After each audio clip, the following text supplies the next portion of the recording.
ঢাকা ১৫ আসনে জামায়াতের প্রার্থী ও দলের আমির ডক্টর শফিকুর রহমানের নির্বাচনী বুথ ভাঙার অভিযোগ পাওয়া গেছে।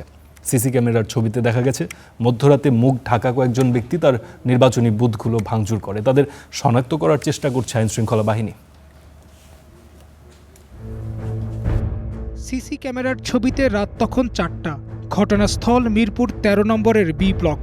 মুখ ঢাকা এক ব্যক্তি নির্বাচনী বুথে দাহ্য পদার্থ ঢেলে আগুন দিয়ে পালিয়ে যায়।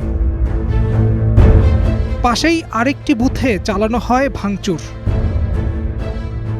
গত দুদিনে ঢাকা ১৫ আসনে জামাত প্রার্থীর এমন বেশ কয়েকটি বুথে ভাঙচুর ও আগুন দেওয়ার অভিযোগ পাওয়া গেছে। দলটির নেতাকর্মীদের অভিযোগ, তাদের নানাভাবে ভয়ভীতি দেখানো হচ্ছে। তবে এসব কর্মকাণ্ডে জামাতের ভোট আরও বাড়বে বলে মনে করেন তারা।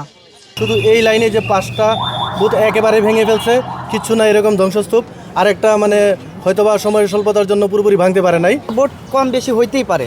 এখন এই জন্য যে বিরোধী দলের একটা ক্যাম্প ভাঙা লাগবে, এটা তো ঠিক না। এটা সারা বাংলাদেশ মানুষের দেখে, যদিও দেখে তাহলে এটা নিন্দার একটা হইব আর কি। নাশকতাকারীদের শনাক্তর কাজ চলছে বলে জানান কাফরুল থানার ওসি। ঘটনার সত্যতা পাওয়া গেছে, এগুলো করছে আমাদের জানা নাই।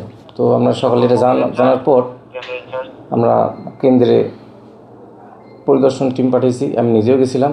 পরবর্তীতে বিভিন্ন এলাকায় সিসি ক্যামেরা আছে, সিসি ফুটেজ দেখে তাদেরকে শনাক্ত করা যায় কিনা এই ব্যবস্থা নেওয়ার জন্য আমরা কাজ করতেছি।